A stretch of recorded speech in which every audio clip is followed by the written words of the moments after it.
next presentation is by John Armour, a new kind of metal oxide catalyst using metal ions and zeolites. And we should appreciate John, those who went to dinner last night, for Air Products' contribution. Thank you, Barry. What I'd like to do today is to, well, first start out by expressing our good wishes to Keith on this next plateau in his career in chemistry. Blanca has also sends her your regards for your continued good health and success, and she regrets not being here. This is work that actually started way back with an effort that I initiated with Keith in about 1987. Shortly after that really dramatic work by Masasaku Iwamoto appeared on NO decomposition. When we saw that early report, we were really astounded by the ability of copper zeolite systems to decompose NO into its elements, appreciating the fact that people have been trying to do this for many years and they really have given up with typical metal oxide systems.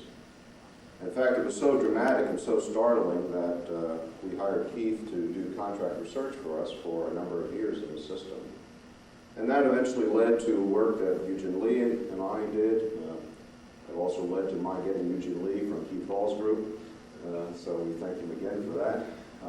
And eventually, as we built up more and more understanding of this system, it became apparent that we weren't dealing with a unique system in copper ZSM5 nor in cobalt ZSM5. And at that point, I decided to get Blanca Victorova involved by giving her some contract research money, which is going on now for about 4 years, to try and understand the origin of this activity. Why are these metal zeolite systems performing the way they are? So that's what I want to talk to you about today. Blanca started to give some of this work in her plenary lecture in the Baltimore IZA meeting last month, and I'm going to try to put a different spin on some of what she said. And there are a series of publications that will be emerging in the next few months, which will buttress what I'm trying to tell you today. And maybe as one aside with regard to this particular title, when I was asked whether I wanted to submit something to this symposium, I had this work in mind. And I had a mental block because I said, gee, how can I make metal ion zeolite work fit into metal oxide chemistry? And I don't know why I thought that, but there was this concept that these are different systems. And in fact, I'll show you today clearly that there are many commonalities in the systems and actually many additional advantages that you can get with zeolite systems containing metal ions in the distributed in the coordination sites that actually give you a better advantage in metal oxide, traditional metal oxide chemistry that we think about. Now, we have over a number of years with Eugene Lee's efforts published a number of examples where metal exchange zeolites are unique catalysts for these reactions. A number, and I've just listed them here for NOx methane and selective oxidation in the presence of water. Copper ZSM5 for NO decomposition into its elements. The cobalt ZSM5 system is also a very good catalyst for N2O decomposition. The palladium ZSM5 is another example of an active catalyst for methane combustion. Palladium ZSM5 is also a very good catalyst for ammonia oxidation selectively to nitrogen, which has some environmental implications. And finally, some work that Eugene will talk about this afternoon, we discovered some other interesting chemistry, which has nothing to do really with the environment, except maybe in a green chemistry point of view, where you can selectively oxidize ethane to acetonitrile with ammonia and oxygen. These are multiple examples of very different chemistry, all of which are demonstrating enhanced activity by putting metal ions, in this case copper, cobalt, or palladium, into zeolites. So what's happening and why are we seeing this sort of enhanced activity? And that's really the question that I asked Blanca to pursue over the last 4 years. And it's fairly clear that we're seeing that when you exchange metal ions into zeolites, the zeolites can be thought of as another support or a host for these metal ions They provide a high dispersion of those metal ions, offering multiple sites and multiple environments around those cations and the zeolites. And at the same time, they provide what people have sought for many years with organometallic chemistry in providing coordinatively unsaturated metal centers for carrying out catalysis. We also have the bonus of unusual acid-base sites that are available with these traditional zeolites. You can also get remarkable redox chemistry, which depends on the metal, and then that depends indeed on the support itself. Providing also with the zeolites added shape selectivity, because now you not only have dispersion, but you have pore size control, and that varies with the topology of the zeolite. And we also see tortuosity, the accessibility of the reactants to those cation sites as the reactants have to go down these constricted channels in a tortuous manner. And I think all of these opportunities, hopefully down the road, may provide us a better opportunity to design and tailor these metal zeolite systems for catalysis. And I hope by the end of today, you'll begin to see that I think we're beginning to make some inroads in this area. Now let me give you some specifics of the recent work that Eugene may touch upon this afternoon. But in this M-oxidation technology, where we took ethane, ammonia, and oxygen to make acetonitrile in one step, we found that the turnover frequency for this reaction, given in this right-hand column, was very different as a function of the topology of the zeolite. So that if you went from beta zeolite to ZSM5 to ZSM11 to morganite to ferrierite to Y, you could see that you have an effect of almost 20-fold difference in the activity simply by putting the same cation, cobalt, into a variety of different topologies. So it's very clear that you can control the activity of this cobalt center by controlling the type of zeolite that you choose, and that must have something to do with the topology and the interaction of the framework oxygen atoms with the cobalt centers. Now, there are other examples of what I call these reactivity topology links. Certainly the old work that Eugene and I did back in the early 1990s using NOx, methane, and oxygen, we saw that cobalt ferrierite was a much better catalyst than cobalt zeolite, ZSM5, which in turn was much better than cobalt morganite. So we saw a very marked effect of putting cobalts in these different topologies. And then as soon as you change the chemistry, that is, if you go from methane to ammonia, Blanca published in an article in 1996 that for this SCR reaction which uses ammonia, we see that copper Y is a better catalyst than copper and aragonite and then morganite than copper ZSM5.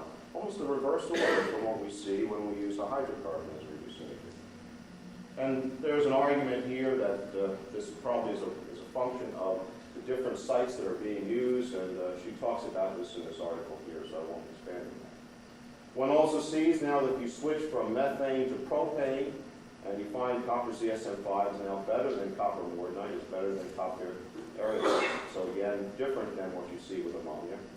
And finally, we see for NO decomposition that clearly copper ZSM5 is better than a lot of other topologies. So again, we're seeing a lot of different chemistries, a lot of different topology effects, and at the moment, there certainly doesn't seem to be any clear link. And in fact, there's not going to be. But I think the more we understand about the chemistry, we can try to anticipate where there are links and learn from those. Now, one of the points I want to make strongly today is that the activity of these cations and zeolites is strongly related to the location of those cations. Now, it's difficult to prove, and coupled with the fact that we really don't know the exact location of transition metal cations in zeolites that we're more interested in, ZSM5, morganite, and beta. We do know where alkali cations and some transition metal ions are located in A, X, and Y. So we need to try and expand our knowledge about where they're located here so that we can test out and apply our knowledge to this concept of activity-location relationships. Now, it turns out that Blanca has, in the last few years, started to publish some work with visible and near IR spectra of copper ions in a variety of zeolites, and I'll be showing you some work today of cobalt ions in a variety of zeolites. Very different types of chemistry, different types of observations. But it turns out that that tells you something about cation location. And in addition, she has now been able to use FTIR spectra in order to, by looking at skeletal vibrations, understand cation distribution specifically for cobalt in a variety of topologies. And I want to tell you about that as well. I think it's very clear from what you're going to hear that multiple cation sites are present and may be related to activity differences regarding the type of the metal loading and the topology of the zeolite.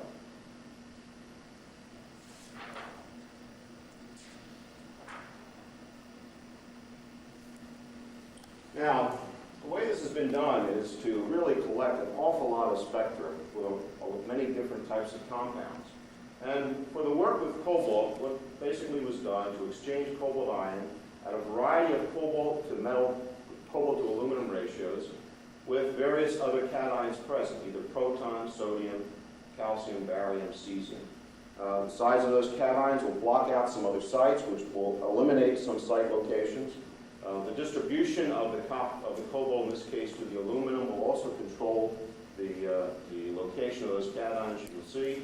And finally, you have the other control of looking at different SI to AL ratios. So you build up a really massive amount of data, and then you begin to make correlations based on the spectra that you see. And so what she did was to look at the diffuse reflectance visible spectra and make assumptions about site locations based on the data that was accumulated here.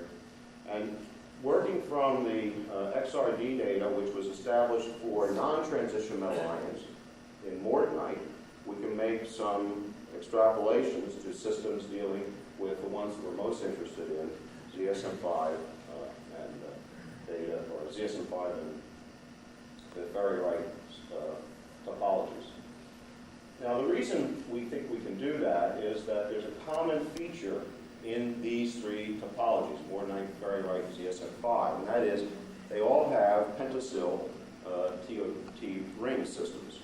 And these are thought to be potential locations for cations.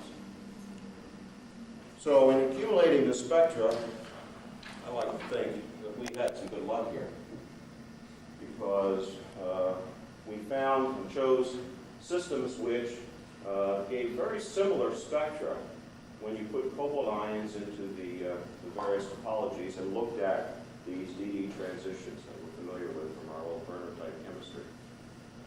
Now, from the work of Mortier, there were assignments for an alpha site, which I'll refer to as the main channel site, a beta site, which is an 8-ring site, and a gamma site, which is a boat-shaped site. And these are also designated E, A, and C by Mortier in his publication.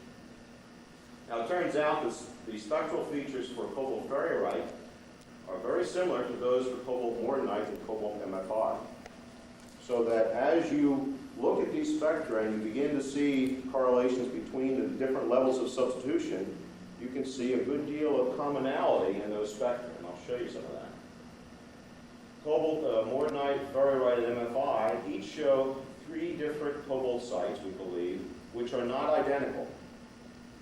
And the spectra show very different types of cobalt coordination versus those that we normally think of with topologies X, Y, and A. Now, let me give you some examples here of some of what we're seeing. If you look at the wave number in the diffuse reflectance spectra in the visible region, we looked here at cobalt, sodium, potassium, ferrite. The parentheses is the silicon to aluminum ratio, and the number following that is the traditional designation for the percent of metal exchange into those sites. We find that if you just look at the solid line, not the shaded area, this is the sort of diffuse data that you see. And if you just look at those lines, I don't know, I think you'd probably walk away and say you can't do much with that. But as it turns out, when you start making a lot of substitutions, and here we kept the SI to AL ratio the same, going from top to bottom on the left side, and we varied the cobalt to aluminum ratio, 6 to 56% to 0.5%. And you can begin now to make assignments, and that this shaded band represents what we call the alpha site. I'll explain that to you some more. And that these 4 bands represent the beta site, and that these 2 bands here represent the gamma site. And so as you begin to compile these spectra and change the level of cobalt, you can now predict the overlap that you get in the composite spectra, and vice versa. Having the composite spectra, you can do curve resolution analysis like we do in NMR to designate the relative population in this alpha site, in this beta site, and in this gamma site. And for comparison, I show you ZSM5 on the right side, looking at an SI to AL ratio of 14 at 82% cobalt loading versus 18% cobalt loading. The solid line gives you an idea of a very different spectra that you see here. And so as you build up more and more data, you can begin to make assignments about the relative population of the alpha and beta site. Now, if you vary the SI to AL ratio and go from 14 to 22, and where the cobalt level isn't quite the same, but look at the difference in these two spectra, just in changing the SI to AL ratio. And so now, again, as you build this data, you can begin to make assignments about population in these three sites. Now, this is cobalt mortonite, in similar diagram to what I showed you before, but a little bit more enhanced. And we begin to look, again, double reflectance in the visible region here. This is old SI to AL of 8.5, where we go from, this is 20% cobalt, 7% cobalt, 1.5% cobalt. And you can begin to see, again, here's the alpha site, here are the 4 bands for the beta site, these are the 2 bands for the gamma site. At such a low loading, you can begin to see these vibrations, and again, you have to build up a lot of data to get to the level of confidence that Blanca has now with this data. Okay, so here's some of the hard data. When you begin to look at the spectra and you make assignments, for A, X, and Y, these are the transitions that have been reported before. Now for mortonite, ferrite, and MFI, the alpha, beta, and gamma, the 3 sites I've been talking about, you see, remember I said there were similarities in the spectra. You see one group of bands here which we attribute to the alpha sites. You see another group of bands, 4 bands we attribute to the beta site, and the other group of bands, 2 bands that you attribute to the gamma site. And you note that the differences are not very big as you go from mortonite, ferrite to MFI. That's why I say we got lucky. There was a very similar display, if you will, of vibrations corresponding to the spectra in these regions. So what we began to suspect, I should say we, this is gamma Blanca's work really, is that one was being able to detect the slight changes in the cobalt ion interacting with the lattice oxygens as a function of the environment. And that in these particular sites, alpha, beta, and gamma, there were slight changes in those environments which are controlled by the cation, by the topology of the zeolite. Okay, so what do some of these sites look like? This is the one for mortonite. You see the pentacyl ring system, and this is the alpha site. It's in the large cage interacting down in this corner, if you will, of the ring system, as opposed to the gamma site up here, as opposed to the beta site. So one can make those assignments. There are other potential sites, but again, by looking at the data of Mortier and comparing to the alkali metal cation distributions and making some assumptions, the greatest chance for sighting of those cobalt ions seem to be in these particular locations with regard to the alternatives that are available. Now I show MFI, different ring system, but again you see the similar large ring, small ring array, alpha, gamma, and beta. And then I show ferrite. Again, these begin to look a little similar. Large ring, alpha, gamma, beta. Now, I don't expect you to remember all those, and what I thought was most impressive, but I didn't think would look well when I showed it first, is to look at these 3 topologies.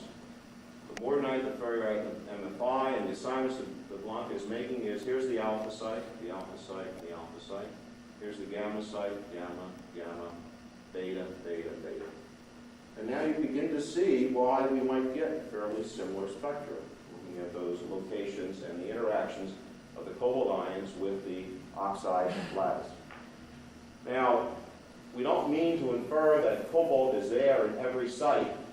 It's an opportunity for where the cobalt is going to be. Is the cobalt going to be in this site? Is the cobalt going to be in this site or in this site, distributed throughout the entire lattice? And so one can begin to now make correlations about the relative population in the cobalt alpha site versus the gamma site versus the beta site. And you can do this by, again, looking at a lot of different levels of substitution and a lot of different SI to AL ratios. And so this plot here is really a lot of work, again, looking at diffuse reflectance as a function of cobalt to aluminum ratio, looking at the open circles right now. And you can see that the relative concentration of cobalt in the alpha sites goes up with the cobalt to aluminum ratio. The relative concentration of the cobalt in the beta sites actually drops as you increase the cobalt to aluminum ratio. And the relative concentration of cobalt in the gamma sites goes up very slightly as you span this cobalt to aluminum ratio up to 0.5 being essentially 1 cobalt for every aluminum, 100% exchange.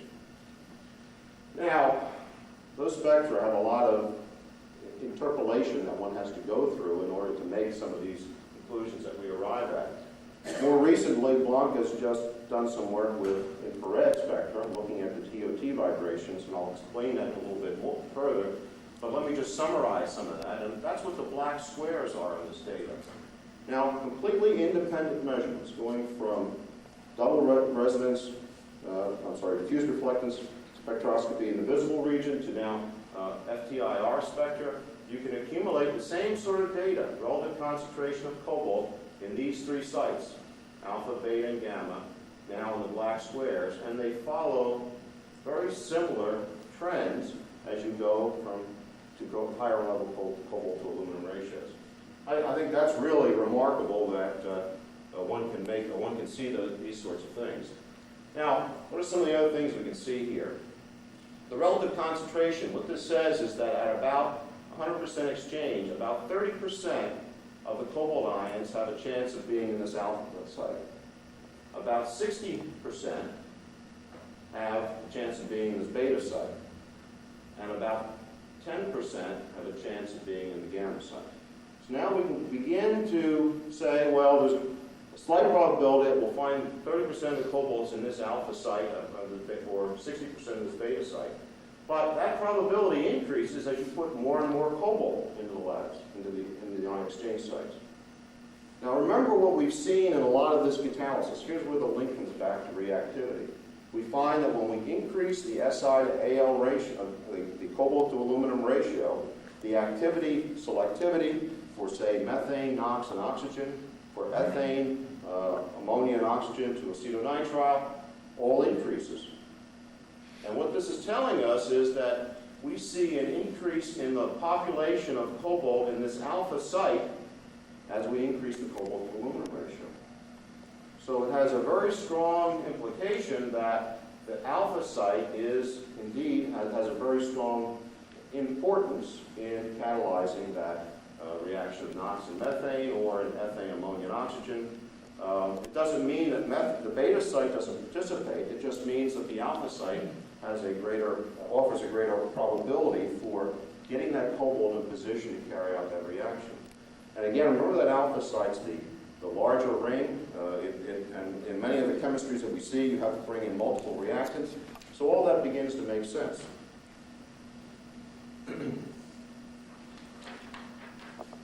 Now, I mentioned FTIR spectra a moment ago, and Blanc has been able to take this to another level, which is also, I find, quite remarkable.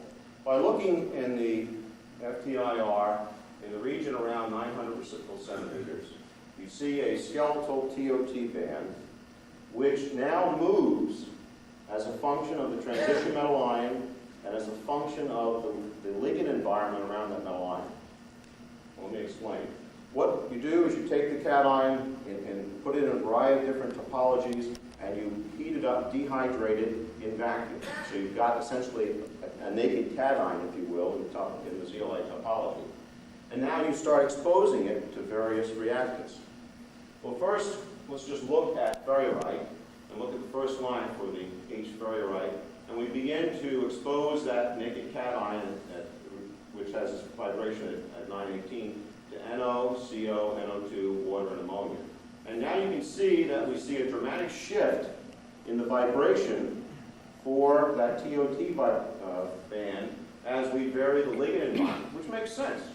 Okay? And where it goes is it goes higher in energy. In other words, 28 here means you add 28 to the 918, so it's at 946 reciprocal centimeters, is where, when you have a hydrated cobalt ion, you have that vibration. When you dehydrate, it goes down to 918.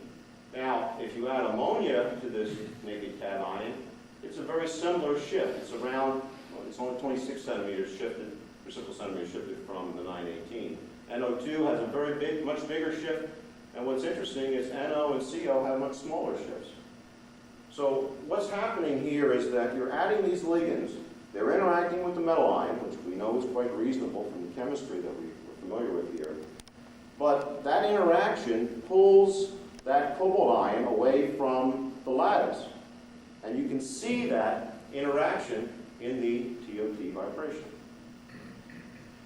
And it turns out that if you just look at one of these ligands, let's look at NO. Now all this data is going to be very dependent on temperature and pressure.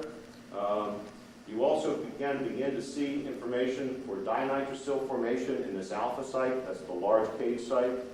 And you can begin to see certain metals have certain preference for dinitrosyls as opposed to mononitrosyls. In the cases that she's looked at, NO is bound mostly as mononitrosyls at the beta site, but you see dinitrosyls at the alpha site. And the other interesting thing here is this data. If you jump from cobalt in ferrite to cobalt in ZSM5, this naked cation vibration, if you will, 918, shifts to 942. For cobalt beta, it's at 915, and for cobalt morganite, it's at 932. So that TOT vibration is changing depending on the topology of the zeolite for the common cobalt ion in this case. So that, again, is a very interesting correlation that we're seeing here with topology effects in monitoring this chemistry. Now, one last thing about this slide is there are two lines of data here. One for cobalt ion, where you substitute protons as opposed to sodium ions as the co-cation. And you can see that there's very little difference, which makes sense intuitively. That is, putting in another cation, such as sodium or for proton, doesn't really change the interaction of those ligands with cobalt for these specific sites we're talking about. They're interacting with the lattice in other sites. And so we're not seeing them in these particular locations where we're looking for the cobalt.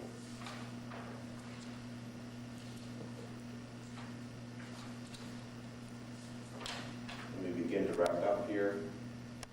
So what I've been trying to demonstrate for you here is that there are really many things, as I point out, that impact the role of the cations and the zeolites. The redox nature of that cation, that is cobalt versus copper, has a big influence on the chemistry. The level of the metal loading also will affect dramatically the site location and the relevant population of those sites. The overall charge and the degree of hydrolysis has a role in this chemistry. That is, depending on the pH of the system, when you do the accretion, you can have cobalt hydroxy species as opposed to just cobalt divalent species. There's also an opportunity for dimeric species in a lot of this chemistry. We find that SI to AL ratio alters the total negative framework charge, which can alter the aluminum site density, and that means you get non-uniform aluminum distribution and non-uniform cation location. The oxide environment around the cation can change dramatically from octahedral to tetrahedral to square planar. It's all also very dependent on temperature, on the partial pressure of the reactants, and the specific reactants we're talking about, such as water and NOx removal.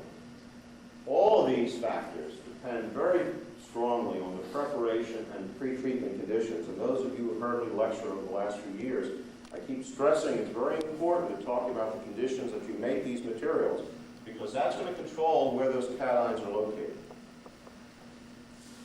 So finally, let me just summarize here some of the main points that I wanted to make today. I think it's beginning to become quite clear that there are multiple and different cation sites, but there's some similarity in those in morganite, ferrite, and MFI. Their populations dependent on the cobalt to aluminum ratio, and there are surprisingly similar site environments in these three topologies. The reactants exert effects similar to the ligand field effects seen by transition metal complexes. The zeolites are unusual metal oxo ligands.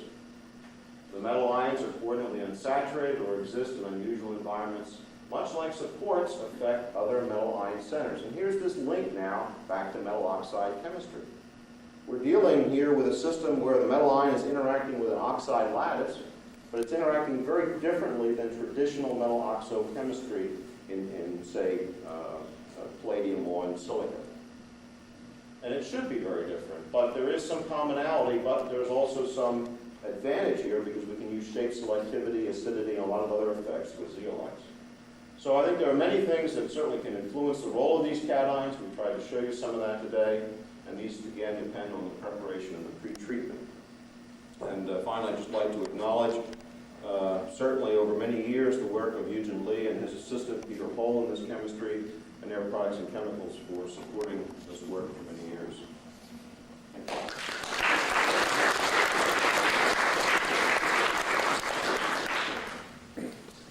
Questions? Keith? Okay.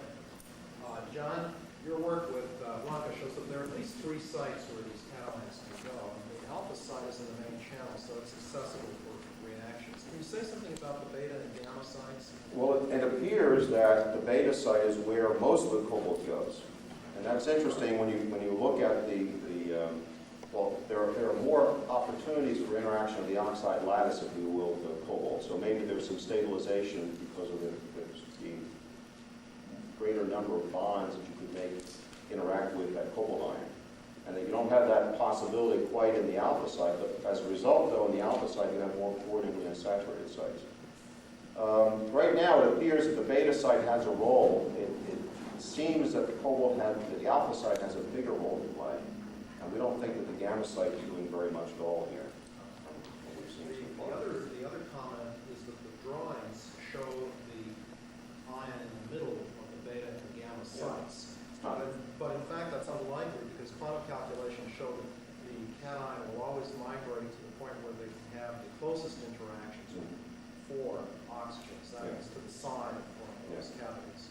Don't disagree at all. It's just a matter of we're trying simply to say it's somewhere in that site. We don't mean to indicate that those are bonds to all those oxygen atoms either. But it's probably more clearly demonstrated in the alpha site where we do show interaction with one more of the oxides on the walls. That's probably the case, as you say, in beta and gamma. The point is that those 3 sites really are very different coordinatively, and yet there's some commonality as you go from those 3 topologies to one to the other. Keith? From your discussion, though, one would think that practically all of the cations, the divalent cations, are present as individual ions without oxygen. And whereas the phenomenon of overexchange suggests that, and also the calculation the distribution of the ions in solution, the exchange solution, suggests that mostly the preference is to exchange a monovalent ion for a monovalent ion. That's so that, for example, CuOH plus would substitute for sodium. If you carry this on to rather higher exchange levels, you get into the area called overexchange, where soccer, for example, has found that you can put in almost 1 ion for every aluminum. So what this really means is that you have the